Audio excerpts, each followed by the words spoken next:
বৃষ্টি ভেজা সকাল। Everybody good morning. সকাল সকাল ছাদে চলে এলাম। আমি তো আসি প্রতিদিন সকালবেলা ছাদে গাছে জল দিতে। আজ সকালে একটু ঘুম থেকে উঠতে লেট হয়েছে, মেয়ের স্কুল নেই, বৃষ্টির শব্দ পাচ্ছি, তাড়াতাড়ি করে চলে এলাম ছাদে। গাছে তো গাছ আছে ছাদে, অনেক ফুল গাছ, ছোটো ছোটো ফুল গাছ লাগিয়েছি, যেগুলোকে তো ঢাকতে হবে, নাহলে সব নষ্ট হয়ে যাবে। তাই চলে এলাম। এসে দেখছি মানে ভালোই বৃষ্টি হয়েছে, তাই ফুল গাছগুলোকে ঢেকে দিলাম। এই দেখ, গাছগুলোকে তাড়াহুড়ো করে ঢাকতে হয়েছে। কাল বিকালে যদি ঢেকে দিতাম তাহলে অত তাড়াহুড়ো করে মানে ঢাকতে হতো না, একটু আরেকটু ভালো করে সব গাছ একসাথে রেখে ঢেকে দিতে পারতাম, কিন্তু কাল বিকালে করতে পারিনি, সময় হয়নি। আর এখন দেখি বৃষ্টি অলরেডি শুরু হয়ে গেছে, তাই যেভাবে তাড়াতাড়ি পারি একটু ঢেকে দিয়েছি। সবগুলো ঢাকতে পারিনি, একসঙ্গে আনতে পারিনি সব। দেখি কিছুটা তো ভিজেই গেছে, মাটি ভিজে গেছে বৃষ্টির জলে। এই গাছগুলোকে মানে জানি না কতটা ভালো রাখতে পারবো, খুবই ছোট গাছগুলো।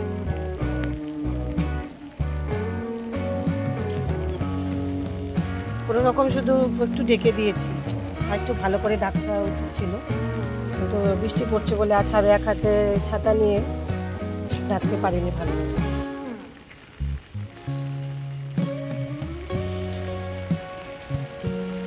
এই দেখো আমাদের চারপাশে, এই দেখো এদিকে জমি, দেখো জমিতে কাজ করছে।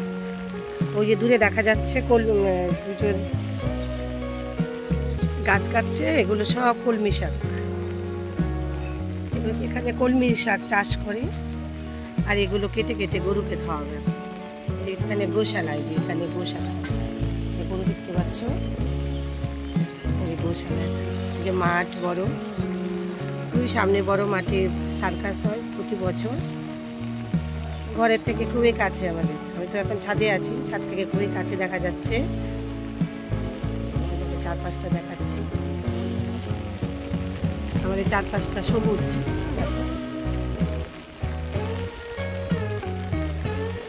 এই গাছটাতে অনেক বেল হয়েছে, আমাদের পাশের বাড়ি, আমরা ভাগ পাই এই বেলের। দিকটা হলো পুরো গোশালা।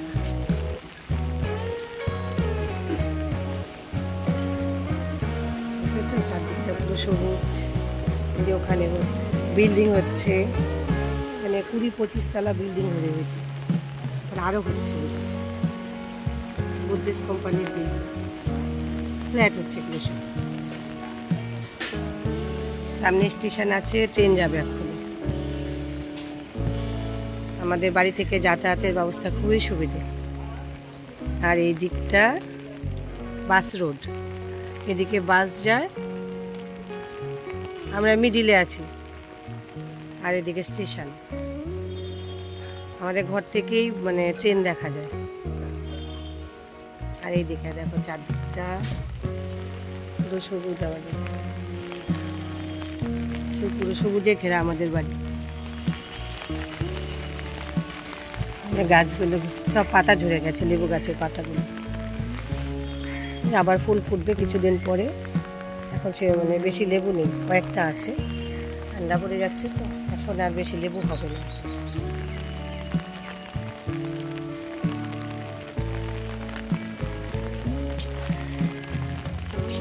গাছপালাগুলো সব ঢাকতে পারিনি। বাড়ির সামনে পুকুর, একদম বাড়ির সামনে। বাড়ির মধ্যেও গাছপালা আছে, শিউলি ফুলের গাছ আছে একটা বড়। এখন আর বেশি ফুল ফুটছে না, ফুটছে খুবই সামান্য।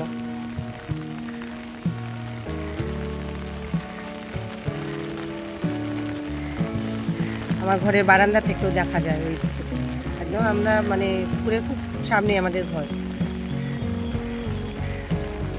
আমি তো প্রতিদিন ছাদে সকালে 1 ঘন্টা, বিকালে 1 ঘন্টা ঘুরে বেড়াই, গাছপালাগুলোকে দেখি, যত্ন করি, অত বেশ ভীষণ ভালো লাগে। বাড়ির বাইরে তো বেশি যাওয়া হয় না, প্রয়োজনে যাই। তাছাড়া সকাল বিকাল 1 ঘন্টা 1 ঘন্টা করে ছাদে। মেয়ে তো ছাদে বসে খেলাধুলো করে, ভীষণ ভালো লাগে। ও মাটি হাতাবে, ওই ফুল গাছের ওখান থেকে মাটি নিয়ে মাটি হাতাবে, আমি করতে দিই ওকে, যে ভালোই লাগে। আমরা তো ছোটোবেলায় এগুলো করেছি, ওরাও করে। ভালোই বৃষ্টি পড়ছে এখন, আমিও ভিজে যাচ্ছি। এখন ঘরে চলে যাই। আমার ঠান্ডা সর্দি লেগেছে, আমার মেয়ের জ্বর, আমার সর্দি লেগেছে। আবার ভিজে গেলে আবার শুরু হয়ে যাবে ভালো রকম। ঠিক আছে, ভালো থেকো তোমরা। কেমন আছো? সুস্থ থেকো, সবাই সুস্থ থেকো। ঠিক আছে, টাটা, বাই বাই।